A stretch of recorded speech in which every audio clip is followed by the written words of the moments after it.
pessoal, aqui é a professora Márcia Rodrigues do canal Corpo e Autismo e hoje nós vamos falar sobre estimulação precoce para bebês com autismo. E para isso nós estamos aqui com uma pessoa muito especial, a professora Thaís Campos Teixeira. Boa noite, professora Thaís. Boa noite. A professora Thaís é licenciada em Educação Especial pela PUC-RS e especialista em estimulação precoce pelo Centro Lídia Coreá Porto Alegre. Então, vamos começar, né, professora Thaís, falando um pouquinho sobre o que é estimulação precoce para as pessoas que estão nos assistindo e que não sabem muito bem ou fazem uma certa confusão do que é e do que não é. Então, boa noite mais uma vez. Obrigada pelo convite, sou muito grata, né? E pela confiança de tratar de um assunto tão delicado quanto a estimulação precoce, não é? A primeira coisa que é necessário esclarecer é o que não é a estimulação precoce. Né, que não é estimular a pegar um bebê e estimulá-lo antes do tempo, não. A estimulação precoce, ela se destina a crianças, a bebês e pequenas crianças entre 0 e 3 anos, né. Para que crianças? Crianças que apresentam algo orgânico, né, algo real no corpo, como uma criança com síndrome de Down, com paralisia cerebral, ou algumas deficiências, e crianças que não estão bem no seu desenvolvimento, mas que não há nada orgânico, não há nada que a gente possa perceber no corpo, né? Que bom, a gente sabe que questões sensoriais de visão alteram algum padrão de desenvolvimento, né? De corpo, né? Audição, enfim, da própria paralisia cerebral, da síndrome de Down, que tem uma hipotonia. Bom, mas tem outras crianças que apresentam um atraso no desenvolvimento neuropsicomotor que não tem nada de uma patologia orgânica, né? E aí a gente começam a aparecer sintomas, né, nessa criança. Eu ia dizer que o que acontece muito, né, que eu percebo, quando a gente ganha o bebê, a gente tá naquela ansiedade, né? Tem toda uma expectativa que é gerada na gestação, não só pela mãe, mas pelos familiares, pelo pai do bebê. Uhum. Então, quando o bebê nasce, a gente, eu digo por mim, assim, a gente tá meio assustada, né? Tem toda aquela coisa, ai, vai amamentar, o bebê pegou o peito, não pegou. E às vezes o que acontece, que eu vejo que muitos pais demoram um pouco para olhar para o seu bebê mesmo, assim, que eu quero dizer. Claro que eles olham para o bebê, mas assim, para perceber algumas coisas. Porque agora tu disseste no fim, né? Existem alguns sinais que o bebê mostra que demonstra se é saudável, se essa criança está saudável, está tendo um desenvolvimento saudável ou não. Então, eu acho interessante a gente falar um pouquinho, né, Thaís, tu puderes falar um pouquinho sobre como é esse desenvolvimento típico, né? Esse desenvolvimento normal desse bebê bem pequeno, para os pais, quando tem o bebê, já entenderem um pouquinho o que eles têm que prestar atenção nesse bebê. Então, assim, quando nós nascemos, né, os nossos movimentos são involuntários, né? A gente tem toda aqueles movimentos, tanto é que é muito bonitinho, né, quando o bebê sai da barriga da mãe e vai para as testagens, para aquela nota que a criança recebe, né, o ápgar, ele também, a gente bota os dedinhos e ele dá uma curvadinha e caminha, né? O bebê não nasce caminhando, aquilo é um reflexo, né? Tem um reflexo quando ele olha para um lado, a cabecinha estica para o outro. Fica já suga, né? Já suga, o reflexo de sucção, o de busca, né? Então, são reflexos que alguns vão aparecendo e outros, hoje a gente não diz que vão sumindo, eles vão se transformando em ações, né? Então, há um protocolo de pesquisa, né? Que tem, inclusive, uma fisioterapeuta que é brasileira e que ela trabalha com isso, que são os movimentos naturais dos bebês. Então, tem essa pesquisa e que se chama General Movement Assessment, essa avaliação, né? Que é nos movimentos naturais. Não tem uma tradução específica para o português para esse protocolo. Então, o que se sabe? Que as crianças com desenvolvimento típico, elas ficam assim, chutando, daqui um pouco a mãozinha vai para cá, né? E aí chuta de novo, daqui um pouco a mãozinha volta, daqui um pouco a mãozinha vem, daqui um pouco abre a mão, né? Que as crianças típicas têm uma variabilidade muito grande desses movimentos. Eles não têm uma repetição, eles não têm uma frequência, eles não têm a mesma amplitude, daqui um pouco ela não tá lá, daqui um pouco a mão veio para cá. Na criança que vai... Essa movimentação é variável. muito variável, tanto de velocidade, frequência, complexidade. E a criança que provavelmente terá ou tem um risco no desenvolvimento, ou autismo, né? A criança com síndrome de Down, que a gente já percebe, tem uma alteração nesses movimentos naturais, Sim. né? A criança com que vai ter algum déficit cognitivo, por exemplo, também tem uma alteração nesses movimentos. Então, isso já nos diz, lá bem pequenininho, que, opa, tem um risco aí, a gente tem que trabalhar, não no sentido de pensar assim, deixar todo mundo enquadradinho, não, mas vamos trabalhar porque nós pensamos, hoje nós temos um bebê nas mãos, amanhã nós vamos ter um adulto.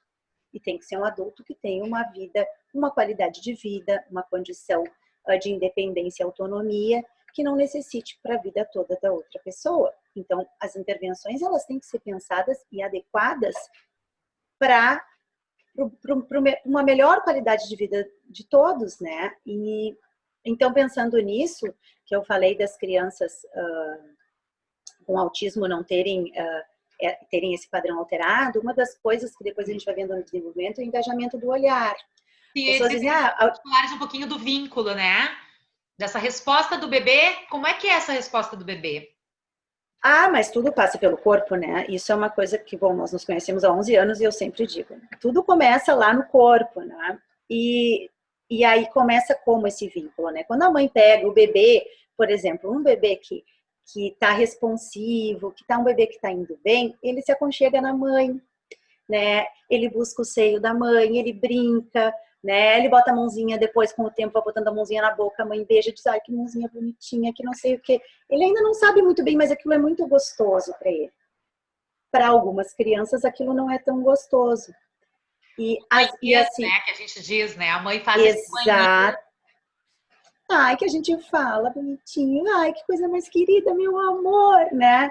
Isso é de suma importância, porque isso também ativa uma frequência cerebral, né? E o engajamento.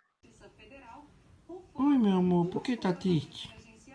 O que está fazendo biquinho? Por que tá triste?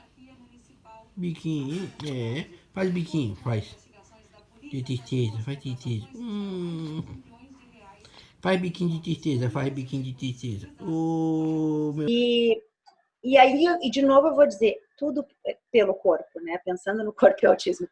Tá no corpo. A inscrição da linguagem tá no corpo, né? O diálogo tônico, afetivo, corporal. Exato. Fala, né? Importante. Que até a doutora Lasnik, que é uma das pesquisadoras que a gente estuda, né? Fala muito que os bebês com risco de autismo têm prejudicado esse diálogo afetivo, tônico afetivo corporal, né? No seu primeiro ano ali, os primeiros meses de vida. Tem. E bom, justamente o que diz desse protocolo de avaliação, né?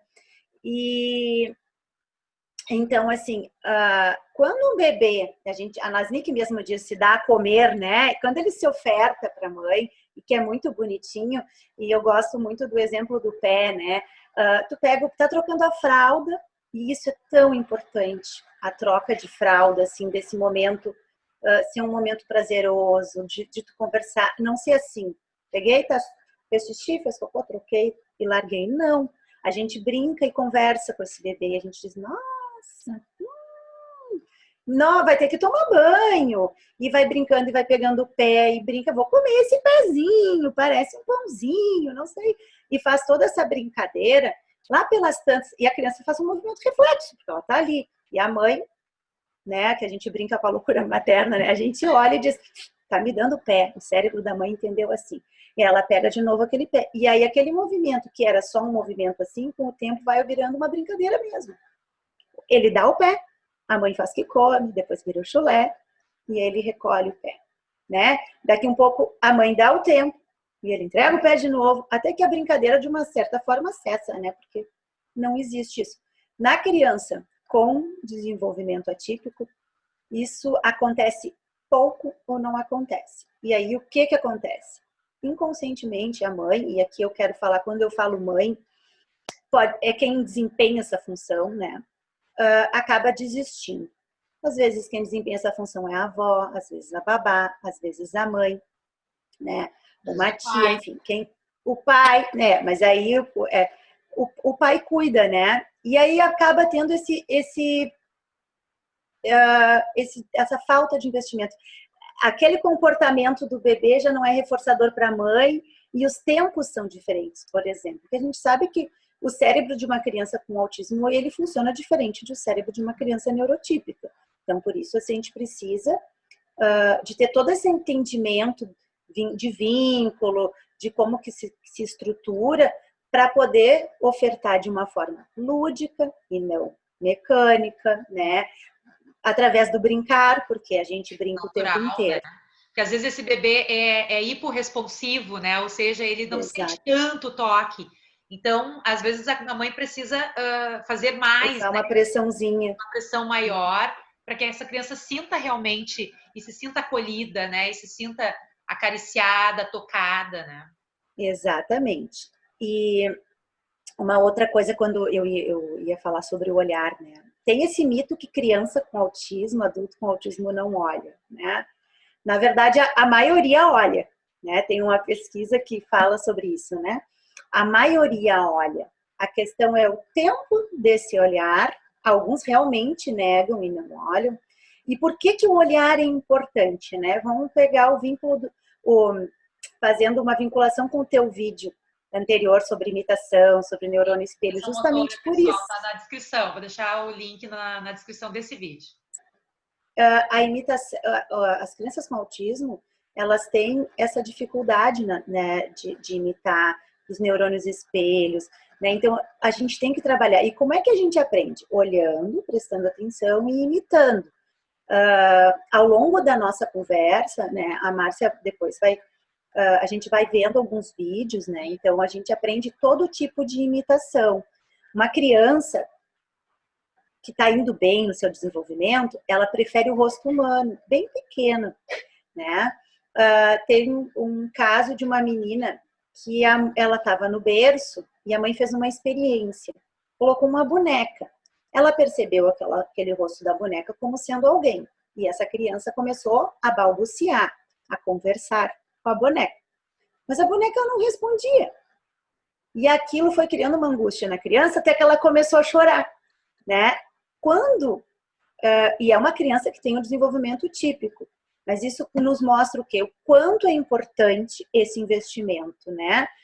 Uma criança com autismo, daqui um pouco, ela não vai mais chamar tanto atenção o rosto humano. Os movimentos, né, orofaciais, né? Isso. Que se fala. E aí, bom, tem outros prejuízos, né? Tá para levar. Isso aí vai ser daquela bem conversadora.